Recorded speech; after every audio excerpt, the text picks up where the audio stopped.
Today, we continue the conversations with sisters Lina and Petia Yanchulova, whose lives demonstrate that not even a communist regime can stop a dream. Their story is what's possible if you continue following the thread of your life. I have decided to read Lina's words directly to introduce them to you all because I was just so impacted when she sent it to me. I've even known these girls and been inspired by them for years on the international beach volleyball stage as they represented Bulgaria.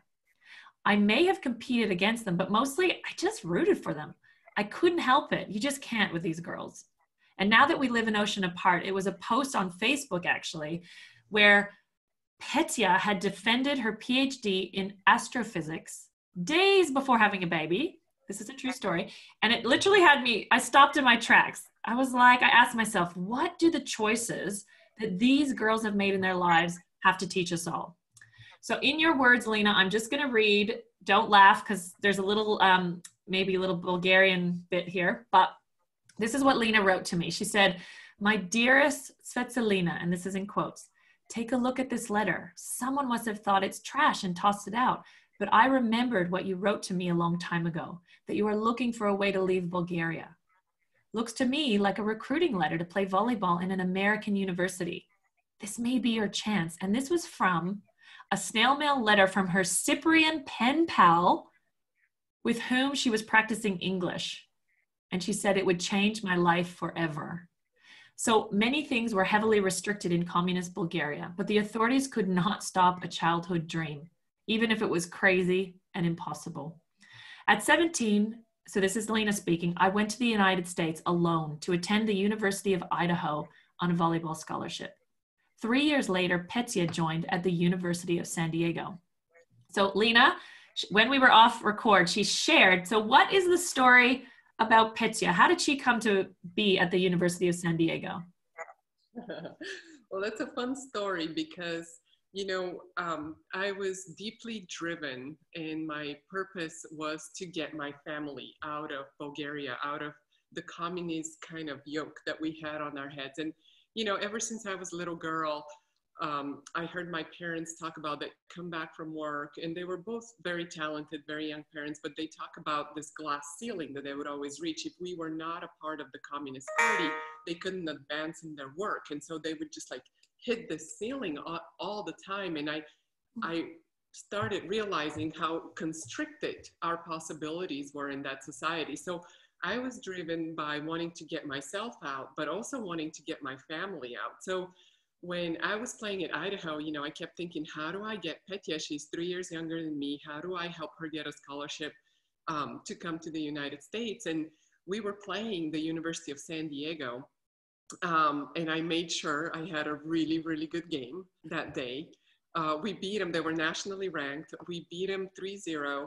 And after the game, I went to their coach. And she was fuming. She was really mad talking to the girls. But I tapped her on the shoulder. I said, "Excuse me, I have a little sister, that's still in my broken English, that would like to come to the United States next year and she can play for you." And the coach just sniffed at me and she just said, "If she's half as good as you, we'll take her." And I said, "Well, you're so lucky because she's twice as good as me." And that's how Petia got a scholarship to play for USD and was an outstanding, they won the conference there. She was a 2-time All-American, broke all their records to this day. And that's how she ended up in the US. Oh, and you guys, well, and thank you for that, because just so everybody knows, I played with these girls and we were friends, and yet I have to share the rest of this story because I didn't even know all this stuff was behind them, behind the green bathing suits that they used to wear. And so when she graduated from college, Lina says she moved to San Diego to join her sister. So I'm going back into her words. So the year was 96, the first time beach volleyball was played in the Olympics. Watching the competition from my couch, I started formulating yet another, even more daring dream. I think you're all getting a sense of Lina, a bit of a powerhouse. Could it be possible to play in the Olympics? She asked herself. In our first World International Tournaments in 98, we got completely crushed on the court, leaving us to sleep on the streets of Marseille with no money for hotels. I have also been to Marseille. It is the windiest city in the world, and you do not want to be sleeping outside. So it was a new sport. requiring a lot of time to learn, but I was working full-time to support a family, and Petia was still a full-time student. With only 7 international tournaments under our belts, we started the year 2000, ranked 73 in the world. Get ready, there's some math here, guys. To qualify for the Sydney Olympics, we needed to pass 50 other teams, better trained and funded, in less than 2 months. This is ridiculous, to make the qualification. Playing on Bondi Beach in the Olympics, do the math, it means they did it, was a dream come true.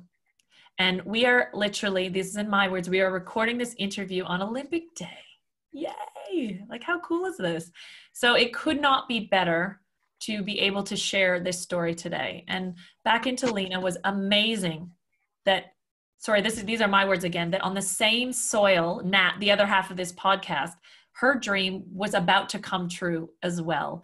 And so many hopes and dreams are possible because of these aspirant games. And I did want to mention that on this great day. So back to Lina. After the Sydney Olympic dream, they were joined by their mom and dad in the United States as they continued to compete on the international tour, qualifying for and finishing 9th in Athens 2004.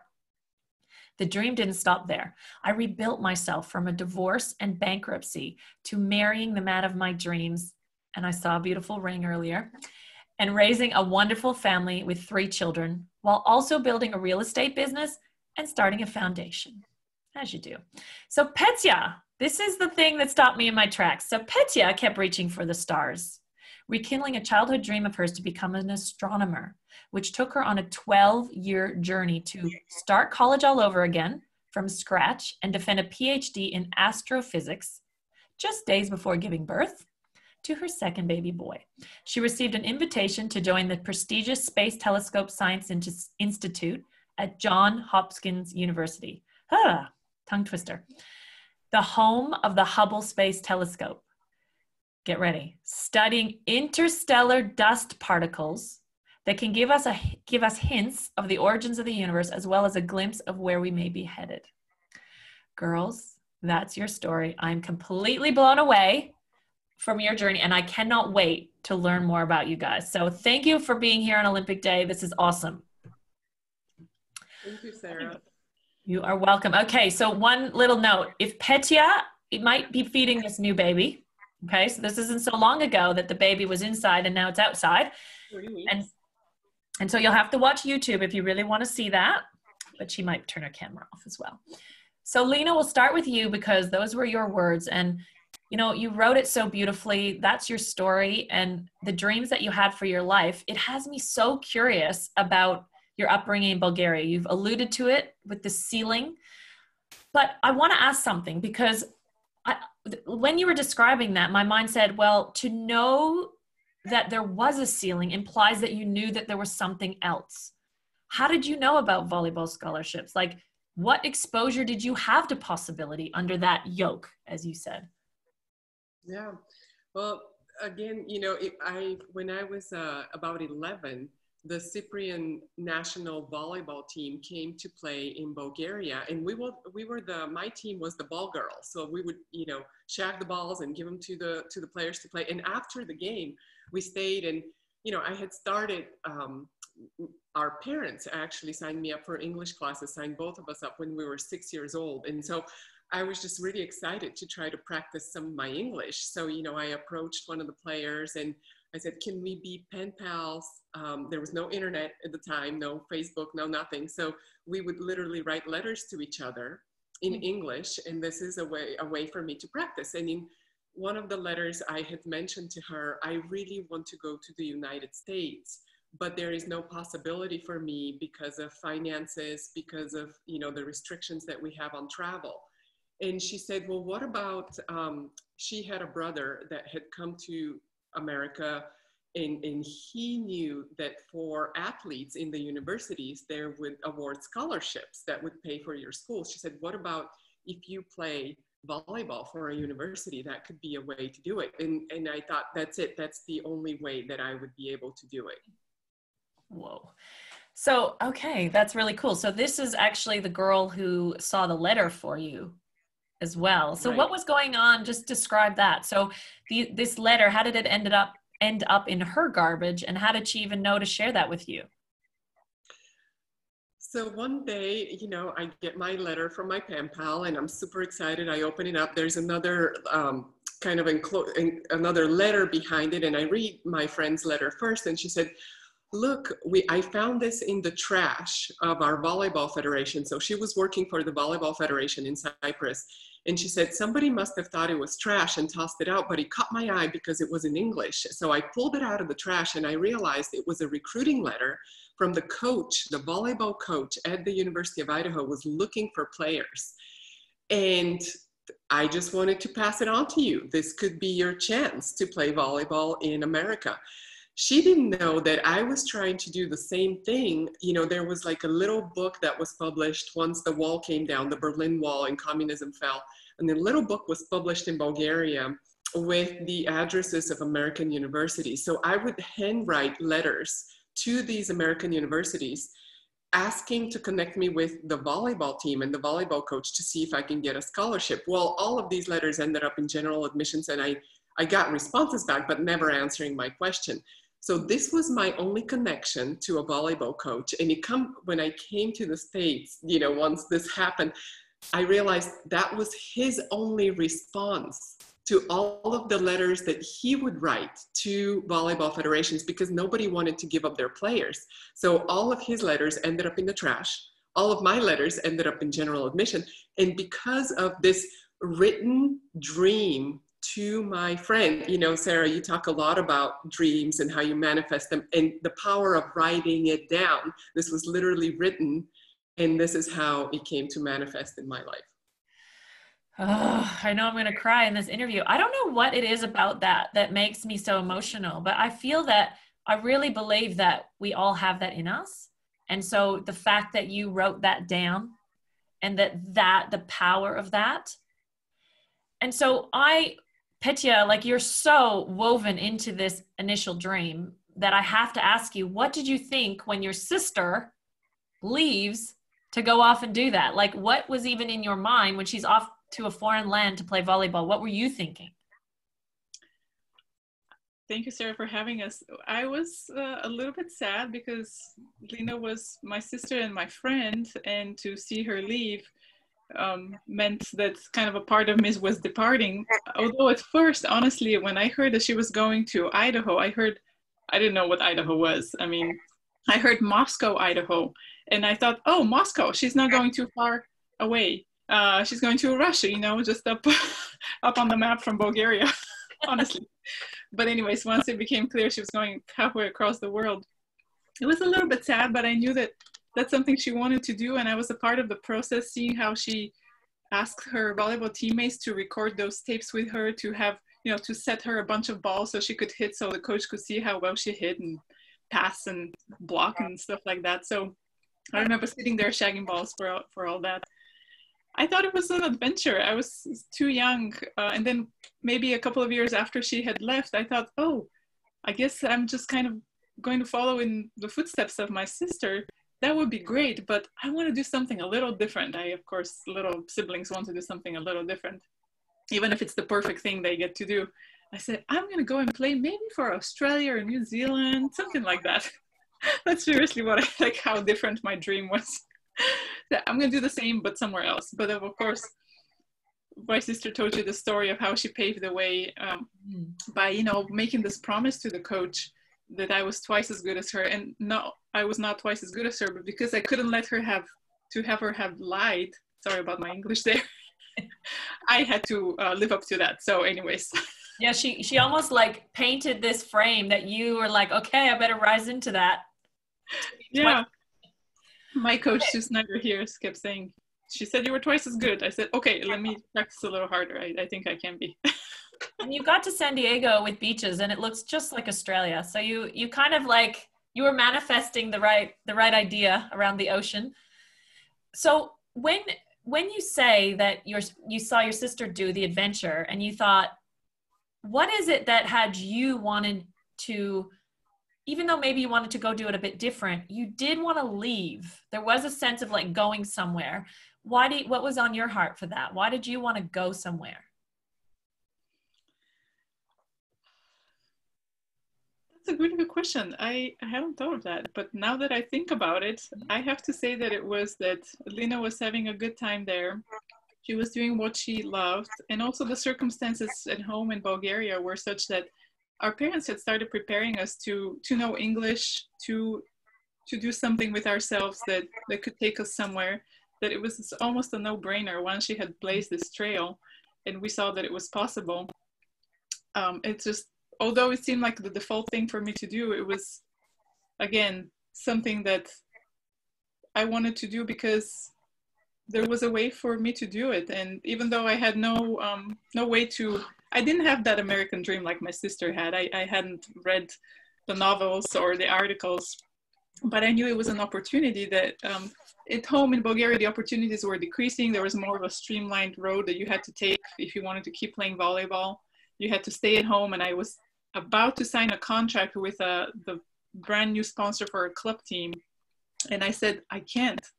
I am going to America, to the US. I can't be a professional athlete. So I didn't sign that contract, that it was going to be a small, stipend. But in any case, I made sure, I was studying, and it was just fun to think to be where my sister was. Sure. I wanted to be there too. And I get that some of these things, like you said, when you're little, we don't, only in retrospect do we start to think about some of the moves that we make. And so, Lina, when I think about you in Idaho, it was just a beginning. So tell me a little bit about, you're playing San Diego. You say things like, oh, I got to have a great game. Like, do you strategize these things? Are you like a goal setter? Like, I'm going to play great. Then I'm going to tap her on the shoulder. Then I'm going to tell her about my sister. And then I'm going to get my parents here. Like, how does your mind think, Lina? Are you like strategically goal setting like that? Yeah, I think, Sarah, it's interesting because I am very intentional, because I realized very early on that things are not going to be handed to me. And I realized that when I was probably 15 years old, and I was on, Petia and I were on an elite club teams in Bulgaria where we were being trained to be professional athletes from a very young age. I had reached the top level of my team, and at one point we got a new coach. The new coach that came to coach that team decided for whatever reason that I wasn't a part of the team's future. And so she told our captain to come and tell me that I'm off the team, I'm cut, and then I need to go to, this other team's practice the next day. Well, the captain delivers the news to me, and you can imagine, having spent my entire life training and preparing for this thing, and this is basically like a death sentence. It's like, you're not going to make it, you're cut, you're done. I go home that night. I can't even utter the words to my parents, because I thought if I say it out loud, it would make it real. And I couldn't face up that I couldn't face that reality. I thought I was going to die that night. I was going to, I'm going to sleep, I'm crying my eyes out. And I thought, I'm not going to wake up in the morning. Well, of course I wake up in the morning, and I was sitting at the edge of my bed completely thinking, okay, if I woke up, that means there has to be another way.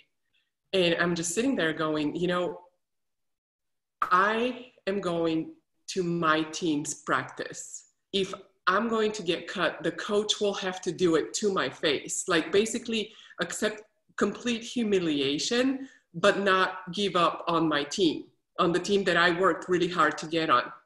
So I go to my practice. Of course, everybody's looking at me like I'm crazy, and why am I humiliating myself like this? And I line up just with all the other players, and the coach goes from player to player, and she comes and stares at me. And there was a moment in that we're communicating without any words, but she's looking straight into my eyes, and she sees that I won't quit, and I think it was that I won't quit you, I won't quit this, that she passes on without saying a word. And I basically realized I have another chance. This is my chance to prove myself. And from that moment on, I double up on my efforts and practice. And by the end of the year, I'm starting on that team. So it was that defining moment that kind of lets me know, you're not going to be handed anything. It's not going to happen for you that way. If you want something, you need to create it. So that you know, later, that experience with Petia, I know I have to do something. It's not, you know, the coach is not going to come and approach me and say, you're so good. Do you by chance have a little sister that plays volleyball? Like, that's not going to happen. I need to go and ask for it. I get it. That's really powerful. And I get that moment where you decided if things are going to get created, they're because I went out there and I was deliberate. Wow, I get it. And so when you were on the, I'll just, well, I want to keep going with you, Lina, on this idea when you were sitting on the couch and you see the 96 Olympics, you know, the first time beach volleyball is there. What kicks in for you around that? Why that one? What was that leap for you around the Olympics? That was really like when we were little, you know, when you start playing a sport, of course, you're just imagining things in your, you know, in your little girl play like, and we're just like, with my friends, we would go and practice extra and we'd go, oh, one day we can be in the Olympics, and we would sing the national anthem, you know, as if we were in the Olympics. But that, like, I had completely given that up, obviously, because, you know, I wasn't playing for Bulgaria anymore. I playing in Idaho. I wasn't coming back on the national team. I kind of cut those ties. And I knew that wasn't going to happen. But all of a sudden, beach volleyball is an Olympic sport. And all I need is another Bulgarian player with me. And I'm just sitting there going, oh, you know, how could that happen? And I'm going like, maybe Petia can play with me. So, you know, I drag her out on the beach and she can tell you that story. Yeah. So Petia, you're like this amazing person that just, your sister has these grand visions. And then you are like, you seem to be really, you just allow it. I've always felt you like that. You seem a little, not a little, a lot go with the flow and easygoing. Is that true? That's true. Yeah, it's true. Like when I think of what Lina has just narrated for you, it really is how it happened, and it's her drive that has paved the way for a lot of what myself and my family have come to reap as a reward. And you know, we've complemented each other very well in that sense. So little sister, big sister, there has to be some complementarity, especially, you know, Sarah on the court, and that's kind of what happened. I've been just following in her footsteps. I do think that, as you said earlier, there are no coincidences. So from the very beginning, there has been a stage set for our journeys in life, and that's we were tuning into what path we had to take. So we were attentive and following the leads, and Lina was definitely the more aggressive one, taking these bold steps, which I certainly think I may not have taken. Yeah, so I was doing that, and when she came to me with the idea to play volleyball, I somehow inside myself, I rejected it because it was very difficult to play on the beach. As you know, at first I was tripping in the little tiny sand dunes, the sun was in my eyes, the sand, I got dirty. I did not like it. But then in our very first tournament, not on the beach, but on the grass in Seattle, we happened to sign up last minute for a tournament. We won this grass tournament, and it was a lot of fun. We got a ball as a reward. I really like that, like a volleyball. The more the better. we're the rich sport. Hey, Petia. Yeah, exactly. Beach chairs, towels, you know. Then we played in a beach volleyball tournament. We won that, and I thought, hey, this is kind of fun. Let's see where it's going. But again, I feel like yeah, I've been following and have been receptive and open to where I'm supposed to be. And so in that drive for Sydney 2000, you know, going from 73, you know, moving those 50 spots, those were real games where clearly there was a winning streak happening in order for you to achieve that. What did you in particular feel in relation to making that goal happen that in a way seemed almost impossible? What's your relationship to like a goal that seems impossible? That was an impossible, pretty much impossible goal. And I didn't have it. Honestly, I didn't have it as a goal to play in the Olympics. It was out there somewhere in the beginning of 2000. I was finishing my undergraduate studies here in San Diego. I was finishing the last year on my team. And I thought, let's just play and see what happens. But somehow I didn't even have it as a dream growing up to play. But I did watch, like Lina, the Olympics in 1996, but I watched the indoor team and I was really inspired. I mean, all the indoor women's matches. So it was just so unfathomable, because we really did have to be in the top 24, as you know, in the world. And there was a winning streak there that happened. It was kind of despite all odds. We did what we had to do. Like, we did sleep on the beach. We slept in the hotel on the ground floor of the hotel in Marseille and all that. We did all that. We didn't pay a taxi driver to take us to the airport in Marseille. Sorry. Well, we've all been there. We offered him a watch, that the Swiss had given us at the previous tournament. He didn't want it. Oh, wow. So we did what we had to, but it was somehow from above, because honestly, we had a game or two in Osaka, Japan that were just, we beat teams that we shouldn't have beat, and the streaks were there, and we played some very good teams. So I don't know, it happened. Only God knows why it happened.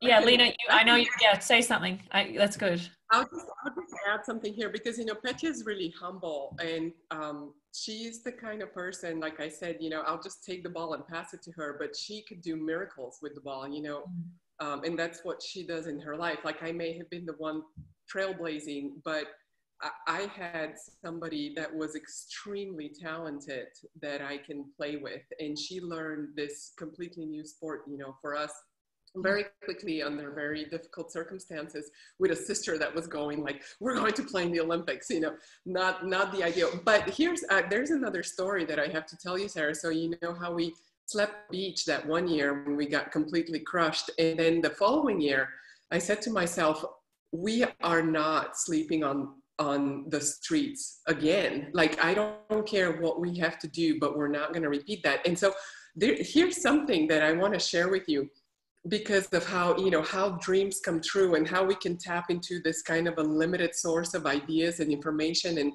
and things that are there to help us if we only choose to tune into it. So we go to bed the night before one of the most important competitions, and I will myself to have a dream for a strategy of how to beat this team that up to this point, they're like ranked so much higher than us, and there's no way on paper that we can beat them. But I know that we have to come up with something. And usually, in those early days, I was the one coming up with the strategy. So I have a dream that this is what we're going to do. And I had it mapped out point by point, Sarah. So in the morning, I tell Petia, this is what we're going to do. This is the first point. This is the second point. This is the third point. And like I said, I have an amazing partner that will just take the ball and run with it. So we do it and we crush them. They didn't even know what happened. Like, we beat them 15-4 before they could even wake up. And it was all following this intuition. And this tapping into this subconscious mind that almost could see in the future or create the future by doing certain things. Wow. And, materializing that thing. So that is, and with us sitting at number 73 in the world and having to jump 50 other teams, I remember this other moment where I'm sitting with Petia on my bed, and I go, Petia, why do you think that we're gonna beat all these other teams and go to the Olympics? And Petia said something very profound in that moment. I don't know if she remembers it, but she goes, I have no idea. And I go, okay. You can't. Why not? I have no idea. But you know what was, okay, so here's the genius in this. The genius in this is that don't look at where you need to go. When the goal is so big and so overwhelming and so impossible, what you have to do, and what I did in that moment, is focus on the next step. Like, this is when you put your head down and you go and you just look at what's the next indicated step. This is what we do today. This is what we do tomorrow. This is what we do in the next match. I never looked at the rankings again, because I knew the rankings would crush, just the enormity of where we were and how far we had to go. It would completely crush my thinking. So in each moment, we committed to this. We're not looking at the rankings, but we're focusing on what we have to do. So this is something that I think is a strategy that I came up with in that moment because of how we were forced in the situation is like, the bigger the goal or the bigger the dream, the smaller your focus needs to be. So you narrow it down and you don't look up. Now, if you're in the opposite situation, you know, when you're not as challenged, that's when you can look up and see, okay, here's where I am, this is where I want to go. But when you're faced with something so big, you focus. I'm so glad that you shared that, because I really get the relationship between you and Petia, is that that's the gift, Petia, that you bring, that's almost hard for you to even call it something, because you are the moment by moment girl. You're like, that's why you look easygoing, because you're like, I'm here. I just do what my sister dreams. Exactly. I'm like, I spike. I just, you know, our coach, because I had the same coach as Nat for many years, Steve Anderson, used to say things like, you have a performer and almost like more the strategist. So if two people are trying to do that, that's where all the conflict happens. But you guys, that's the beautiful mix. You know, you have, here's the game plan, and then the other one going, okay, I'll execute that. I mean, that's also something really beautiful. And so, yeah, your story is just like every single thing that I've experienced in life, you guys are the example of it. So it's just so awesome to hear. I wish I had kind of had more of these consciousnesses when I was playing myself, because sometimes, like you said, it was like the overwhelm. It was just so big. And to know what you just said and say, hey, now it's time to narrow in. All I've got is right now. I mean, that's awesome. So Petia, I'm so curious about this, because we see the driver, right? We see your sister really driving this incredible journey that you're on, and your willingness. Personally, I think that's just as powerful. And I hope everybody gets how big a part that is. To allow it to happen is just as magnificent. So, astronomer, you start to have this dream that's not your sister's dream. It's your dream. How does it start hatching, and what was it like for you? Like, what were you like in your following of that dream? How it started must have been sitting on the roof of my garage with my best friend, looking at a magazine with a star chart, and trying to map the star chart to the sky and just notice the constellation that I saw on the paper. And that was so much fun. I think I did it when I was 10 or 12. I never really dreamed to be an astronomer, but I dreamed to do astronomy. And so whatever that entailed, you know, whether being amateur or not. I think it was just after volleyball was over for me, I knew I wasn't going professionally into volleyball, meaning coaching after my playing career. It just wasn't on my heart. Although I loved coaching, and we have coached, Lina and I, we coached the local junior team here in San Diego, and we had our beach clinic. So I just started kind of looking to see what I needed to do to know about astronomy. So I started taking classes in the local community college here, and it was really interesting. And I loved my professors and what they showed us with their backyard telescopes. So anyways, little by little, I thought, okay, I can do this. And someone said, well, to get an astronomy degree, you need to know a lot of physics and math. And I was like, really? Because I didn't study that as an undergrad. So I need to start over again, like Lina said. So I did start over almost. And I just did, like what Lina said, I just did what I had to do next. I hardly ever envisioned getting a PhD, but I just took the steps Awesome. that I did. And, you know, getting a PhD, it's just, I believe that we have an infinite amount of time on this earth. And so we have an infinite amount of time to learn. So getting a PhD is one step in the process. I mean, you know, infinite. So I thought getting this PhD is one way to continue to do astronomy, which is what I love to do. And I'm getting to study these very interesting properties of space, interstellar dust. So anyways, I want to ask you one more thing, but I'm also getting this idea about how Lina almost studies the universe in her methodology, and now you do it from the stars point of view by looking up. And so when you defended your PhD, I know you're about to have a baby. I don't know if those hormones were raging or what, but when you're in that moment, how are you at celebrating? Like, do you actually say, wow, like, good on you? That's pretty awesome. Or are you just cool cash? How are you about all of that? You know, I tend to find that my fellow scientists, fellow astronomers, they achieve amazing things, and some of them are a little more subdued in how they celebrate, others are more exuberant. But having to defend online, one of the, beginning cases of people defending online, since we couldn't meet in person, the celebration was, virtual. I did get delivered right as I defended. I did get delivered cupcakes, these amazing sprinkles cupcakes from my research group here at UC San Diego.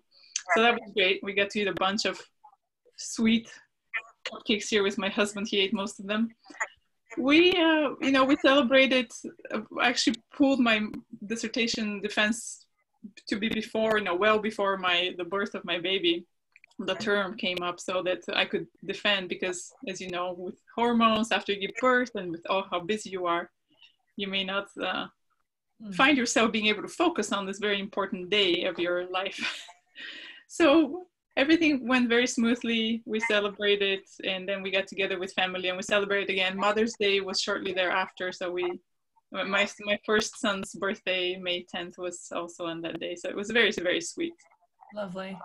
Yeah. I mean, I think my feeling about you, Petia, is that your life speaks louder than any of your words, and that's what's so beautiful about wanting to share your story, because even though I think you're quite understated and humble, like your sister said, I think, again, your actions and who you are in the world is the learning and the demonstration. Like Nat and I both saying to each other, imagine that. Imagine just looking at life like that and saying, hey, I'm going to take that on. And 12 years later, there you are. And it's just a new beginning for you. Not only as a new mom to a new little one, but, as an astronomer. Well, I guess just playing with, like you said, you didn't want to be an astronomer. You liked astronomy. Yeah, exactly. I think that's quite an interesting distinction. Now, I'm just aware of your feeding schedule. So I'm good. I think we're good. Okay, good. Because I was like, I know I remember. No worries. Yeah, everything's good. But I do, Lina, I want to, just a final question. As the person who kind of started this whole dream life flow for your family, when you look back on it all, and I know it's not over, it's just a beginning, because, you've recreated a whole family, you have 3 kids, Lina, but as you look back on all that's been created so far, what does that inspire for your future? It's a good question, because I think, we always have more things to dream about. For example, we're always faced with something, whether it's in our business or in our life. Like one of the latest things that my husband and I set out to do is basically, how can we create a life for our family that we could enjoy as much as possible, like create freedom in terms of time. And one of the things that, was really important to me is how can we have our parents who live in San Diego be close to us. They had lost a house in the housing crisis of 2008 and were facing retirement. And so one of the things that, was really important to me was that they have a place to live, that they're near us, that they have a retirement that is really enjoyable. And so I just apply, whatever the skills that I've learned through sports and all the other things that I've gone through to this new situation. So, they have a beautiful home that's not too far away, right between Petia and I, so the grandkids can visit. And I think life just keeps unfolding in that way. Beautiful. I love that. And I love what you just said about applying what you learned to the new situation. And Nat and I are really passionate about that too. It took us a while to sort of, we call it like we reverse engineered a couple of things, and we saw trends, like for Nat, she was reverse engineering. Well, how did this gold thing happen? Like you, it was, to beat a team that you've never beaten before, but do it on the most important day. I mean, how did that happen? It wasn't just accidental. There was it was a cause set in motion, and then even when we went to Switzerland, we said, what did we actually do to go from, hey, this would be a great idea, to actually living there? So thank you to both of you for being a demonstration and for giving a strategy, you know, to continue to showcase what it takes. And like Lina being able to describe it, Petia being able to be it. I mean, what a combination. So you two, I feel like there's another interview that's coming, but thank you for this first one. Okay. Thank you, Sarah. Thank you, Sarah. Seeing you and connecting with you.